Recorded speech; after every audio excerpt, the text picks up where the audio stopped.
Are we rolling?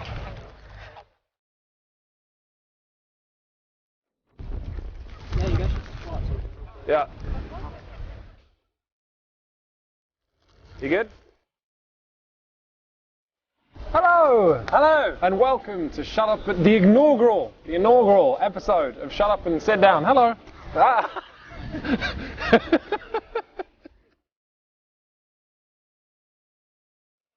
Hello! Hello! And welcome to the first ever, the inaugural episode of Shut Up and Sit Down, a show all about board games and card games and all the other games you can play alone or with friends in your very own house. Does that sound Does it sound mundane? It doesn't. Twins? It No, doesn't. No. Well, actually, it does. Well, maybe your board game experiences are limited to the confused sexual encounters you had at chess club. We don't know, we weren't there. But we're going to show you games that are a little different. Games that they're out there. They're already being played. They're becoming ever more popular, yet they're not mainstream. Well, we're going to tell you about what's going on, and we want you to take part. Isn't that right? That's completely right. Should I do my piece? Yes, you should do your piece. Okay, I'm doing my piece.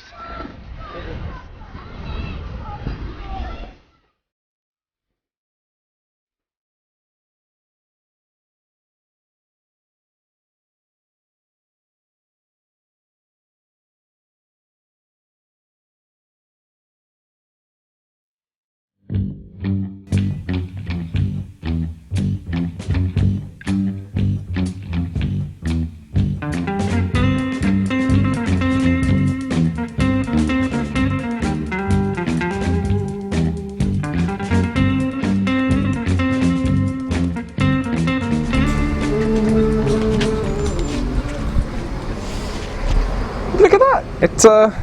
It's cleared up nicely, hasn't it? It's all sunny now. So, this right here, this is the game store. This is where it starts. You've had a long day's work at your job, driving cars or putting eggs in egg cartons. Somebody has to do that, right? That's a job. And so you've got your money, you've got your wages, and you get to take one of these games home with you. Which one's it going to be? Now, I'm telling you, there is a game here for everybody. Every genre has been explored, every theme, every idea, anything, whatever you love, there is a game here for it. Just look here. We've got a game about the Vietnam War. We've got a game about World War II. We've got a game about the D-Day landings. Okay, you know what? There's a lot of war there. That's not really working for me. Let's just reel it back. Look here, a satirical game, War on Terror. Comes with a real-life balaclava, and whoever the terrorist is, they have to wear that. They can't take it off. It's in the rules. Excellent game to play in summer when you can make that guy you don't like wear a balaclava and sit there and get very sweaty indeed. What else we got? Last Night on Earth. Game about surviving a zombie apocalypse. As we all know, zombie apocalypses are great fun. Got a game about being a Venetian artist. Oh, Betrayal, The House on the Hill. This game simulates 80s B-movies. Which 80s B-movies? Well, you don't know that. It comes with over 50 inside the box, and when you start playing a game, you don't know what movie you're playing. It takes time, and eventually the game tells you, look, whoa, Cat 2.0, kind of an Egyptian laser chess. Don't know what's going on there. Ah, yes, Mr. Jack. A game where one of you is Jack the Ripper, and everybody else is trying to find him. And that's great fun, because who doesn't like murder? Ah, look over here, look. We've got Stone Age, game about running your own Stone Age tribe, making sure you don't starve. Agricola, this is a crowd favourite, game about running in a German farmstead, and also making sure you don't starve. There's a lot of starving in board games, so I wouldn't worry about it. So, all these games, we need something small to get us started, something manageable, like this. Citadels. Looks small, doesn't it? Cute. Quaint, you could say. Harmless. Yeah, thinking that? That was your first mistake.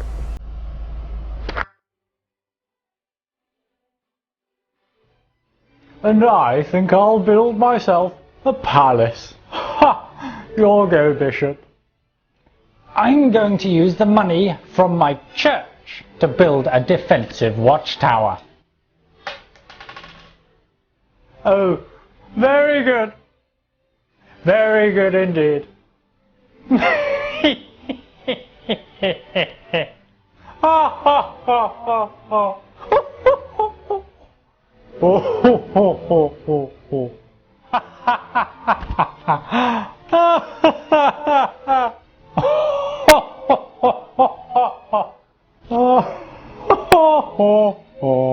Okay, who's next? The merchant. Merchant? Merchant? Merchant, where are you?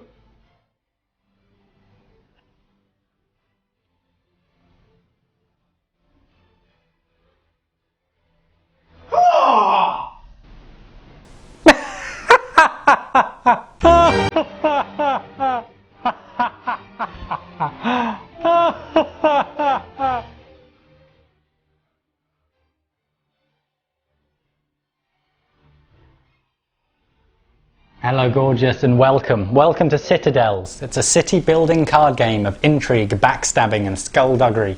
Really quite a lot of skullduggery here in fact. Probably the best skullduggery simulator on the market right now, and you can quote me on that. It's a very simple game, or is it? On your turn you just want to build as many buildings as you can, take money from the pot, see if you can afford to put down, ooh, a haunted city. And that's about the order of play. Just go around the table, or is it really that simple? Actually, it's not at all. Sorry. I'm coming in. I'm doing it. I'm coming in. Hello. Paul's right. The rules are very, very simple. Look. This is one of the reference cards that comes with the game. All of the rules in Citadels can be fit onto a playing card. How about that? And I put it in my wallet instead of a picture of my loved ones. But the game isn't just taking building cards and buying them with gold. That's kind of the heart of it. But really, these guys are the brain. Every single round in Citadels, every player has to decide which of these 8 characters to be, in secret. These guys will be turned into a hand of cards, and it will be passed from player to player. It will be passed to you. You'll decide, do I want to be the bishop, the warlord, the architect, the king? You'll make your choice. You'll put it face down in front of you, and you'll pass it on to the next player. They won't know who you've chosen, but they will know what characters are missing. Now, some of these guys are straight arrows. You've got the merchant. He's a great guy to be around. He just gives you more money. The architect lets you build a lot of buildings. These guys are good people. Then you have other people, my people. The assassin, the thief. The thief can steal another player's gold. The assassin can kill another player, ruining their turn, because these guys, numbers 1 and 2, they always go first. But there's a problem. You want a grape? Yeah, all right. No! Well, you know we said it was simple. It is and it isn't. The only complication in Citadels is the other players and the choices they've made. Choices you'll never know till it's too late. They've made those choices in secret. Maybe you want to be the assassin and attack another player, but you're attacking a character. You have to name that character. You don't know who that is. Who's going to be the merchant, the king this turn? You don't know. Will they even be in play? Perhaps you can make a guess based on the cards that people have played or the buildings that they like to lay down in front of themselves, but all you'll ever really know is the cards that were passed to you and the cards that you'll pass on. If you understand this, then you will understand Citadels. I'm going to give you an example. Let's say I chose the assassin because I want to take Paul's turn away from him because he's doing too well.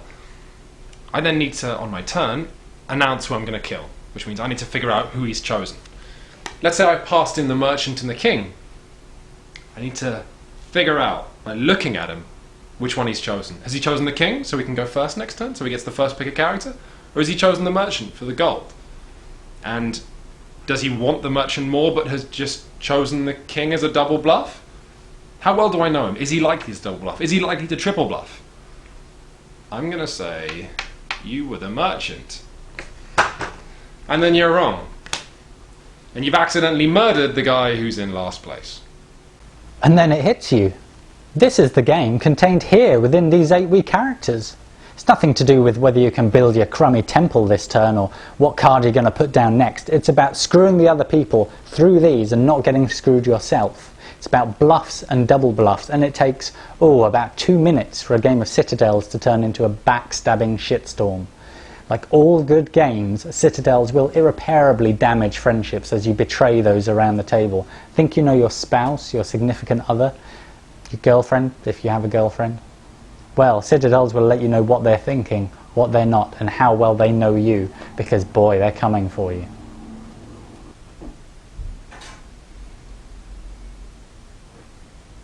Citadels also scales marvellously well. It says on the box that it's a game for 2 to 8 players. And there's not many games you can say this for, but it really is a game for 2 to 8 players. There's no ideal number. Included in the manual are a load of very small rules tweaks, depending on how many people you're playing with, that help the game stay pacey and secret and tense, whether it's just you and your friend or you and 7 other people, which is a lot of people. It's a real backstabbing party.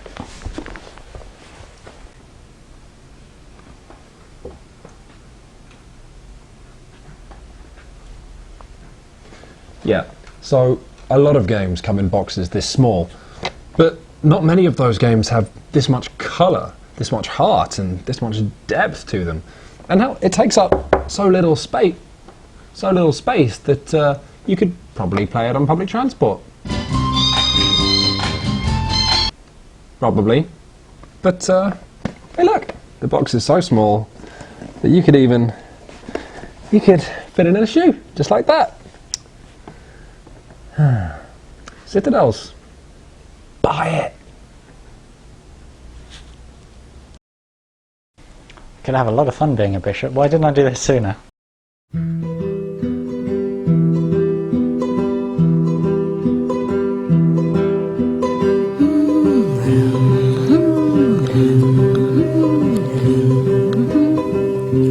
I got no hooker's heart of gold. My hooks are sharp. My heart is cold. 2, 3. Hello! That was very good, that was in sync. Shut up. And welcome to Shut Up and Sit Down's guide to Antoine Bowser's Ghost Stories. Very exciting cooperative game. There's nothing we like here more at Shut Up and Sit Down than a good cooperative game. But this one's hard. It's hard, isn't it, Paul? It's really difficult. It's a real team game, and I think your whole strategy whenever you're playing...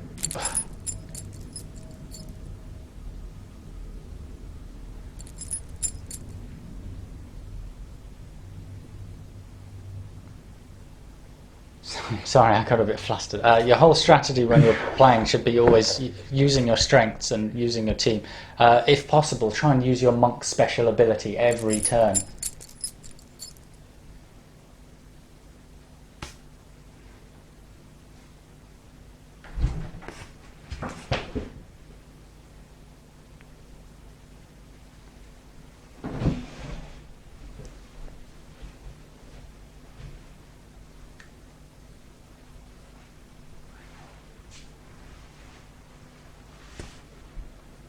Hello? Oh, Jesus! Around something more delicious. Around something. Around something.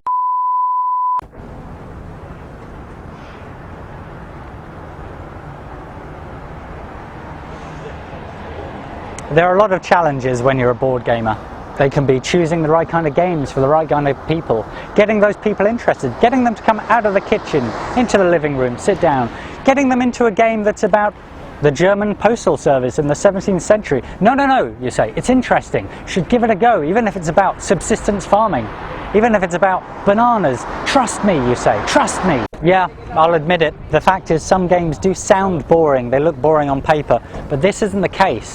I'm here to tell you about one particular game that we find very interesting indeed. That's why I'm here by the Guards Memorial at St James's Park. Our game is Memoir 44, an absolutely classic war game, and we're going to show you just how good that game is. How exciting. What are you doing? I'm a soldier for the memoir. What are you doing? It's the intro, because, you know, soldiers and then we can be soldiers. No. What were you doing? No, Quins. All right, no. Look, we'll do my intro. Shut up! We'll do it. We can do 2. All right. What?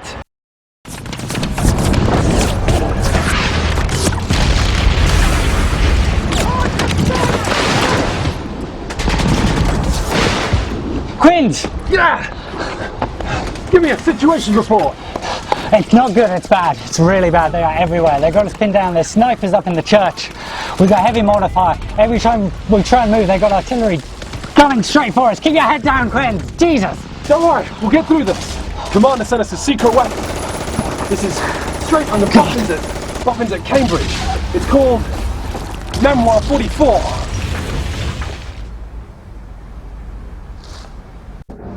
That was it. That was your introduction. Yeah. That was shit. Right. Are you ready? Because we're doing this. Here we go. That right there on the table is Memoir 44. Actually, it's just one of the many different scenarios that comes with Memoir and each of the expansions you can buy for it. Each of these scenarios represents a different real-life battle that happened in World War II. Alternatively, if you're feeling a little more hardcore, you can buy the campaign book. And what this does is it lets you link those battles together in a long campaign so you and your friend can play 12, 15, 20 games of Memoir and then determine who wins in a more grand way. But wherever you're fighting for, whatever scenario you're playing, the way you win a game of Memoir 44 is always the same. All you have to do is remove 4, 5, or even 6 enemy units until they're entirely gone from the board. See? That'll be 1. That'll be 2. But what's happening is that when you start chipping away at enemy units, he's going to pull them back. Your opponent is going to retreat, and he's going to push somewhere else to make you worry about over there. You see, this isn't grand strategy. This isn't some bloated war game. All you're doing here, really, is fencing. But the stroke of genius, the thing that immediately makes Memoir more lightweight but also more accessible, is these. Yes, Colonel. Yes. This is the command deck. Each player receives a hand of these command cards. Each command card is a simple order. Attack down one flank, send in a recon force, counterattack, have a little airstrike.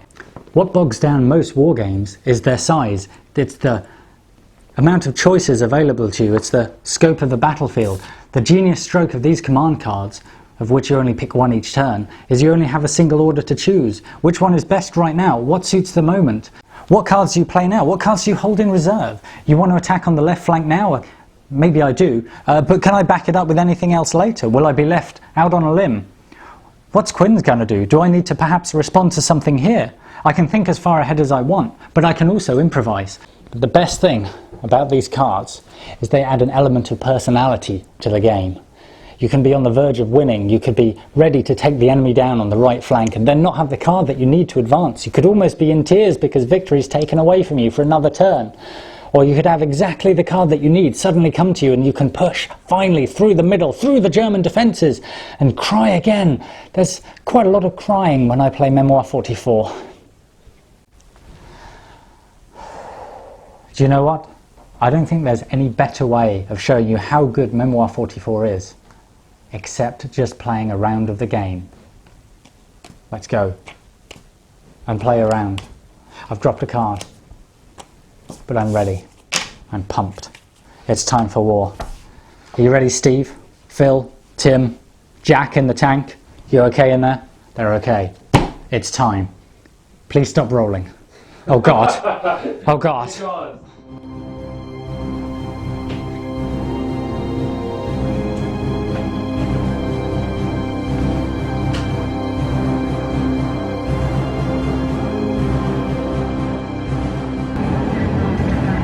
As the troops get close to the invasion site, the men become nervous. Alright, here's the situation.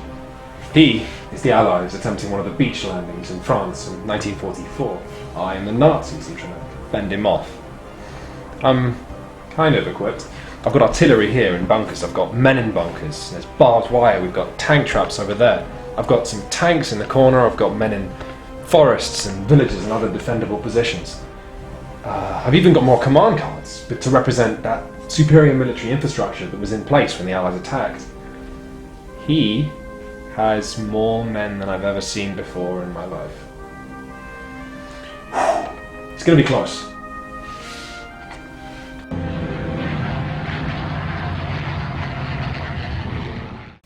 Okay, this is bloody. But I'm making progress. I'm pushing forwards. I'm moving my units up the beach. I can take the objectives from the enemy. I can take his villages, overrun his artillery. I need to just keep pushing and keep pushing. And this is where the dice come in. These dice that you play Memoir 44 with.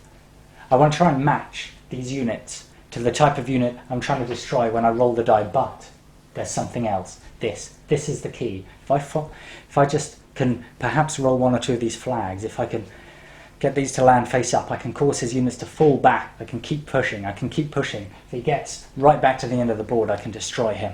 All I need is a little bit of luck, just a bit more time. Wish me luck. I'm going in.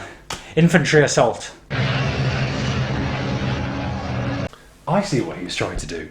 He's trying to push down the centre. He's trying to take this bunker and that bunker. Maybe secure the cliffs up here, and then he can push on either side of either one of these flanks from that well-defended position. Shit. Alright. If I push on this right flank, then I can force him to retreat. I can push really hard here, and then he won't be able to play any cards there because he'll be so busy retreating. You can only be able to play one card a turn in Memoir 44, so you can really tangle up your opponent. Okay, man. Okay, man. Paul, counter-attack, right back at you. Another infantry assault. Don't do it for me, man. Do it for the fatherland.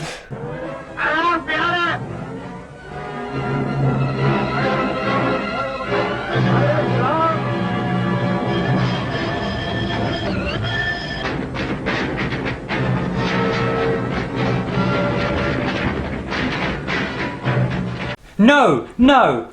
This is exactly what I didn't want. I need to advance down the middle. I need to move my units straight up the cliffs. I need to retreat these guys on the left. I can't do any of that. Look at my hand. I've never seen so much crap in my life. This is exactly what I didn't want to happen.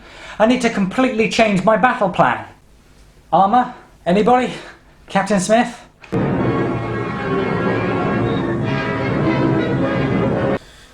Alright. Okay. I've halted his main advance. He's retreating on the right flank. This is it. He's on the back foot. This is my chance. Move out. I'm attacking those infantry with this infantry. That's the line's clear, so that's 3 dice. Here we go. What? What is that? What is that?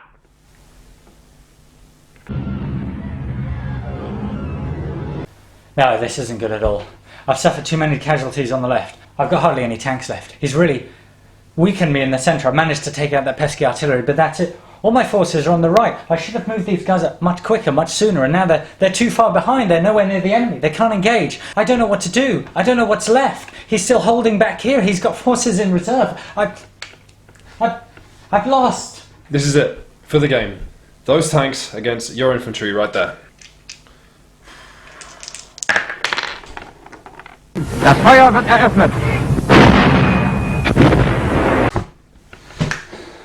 Yes! That's not right. That's not random. Oh, yes!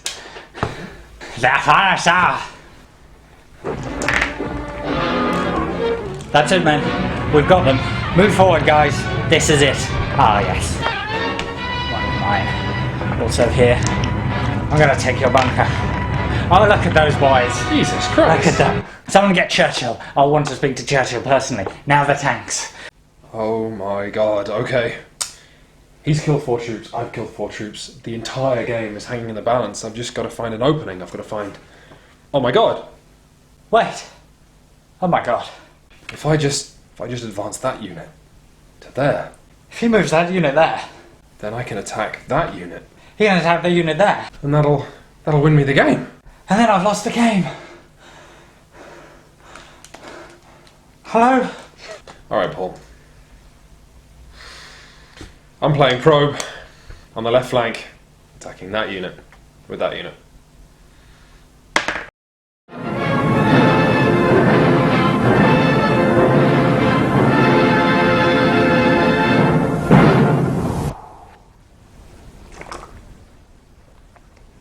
Oh. The great thing about Memoir 44 is to do with a universal truth of board gaming, which is that how much you enjoy a game a lot of the time comes down to how much everybody cares about everything that's happening on the table. The great thing about Memoir is that the design is so sharp that every single dice roll, every card, every decision matters. So really you have no choice but to care, and you have no choice but to have fun. Isn't that right, Paul? Die in a fire. That's right. Next time on Shut Up and Sit Down, we'll be playing Settlers of Catan. There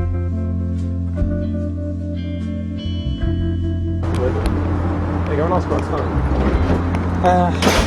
Yeah. Oh, this one. We're gonna get the ground. I just got a question. I come back trade the stone for wood. I can trade stone for wood.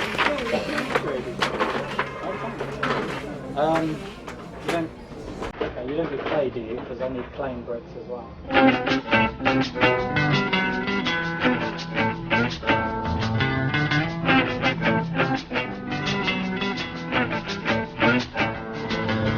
Ba ba ba ba ba ba ba ba ba ba ba ba ba ba ba.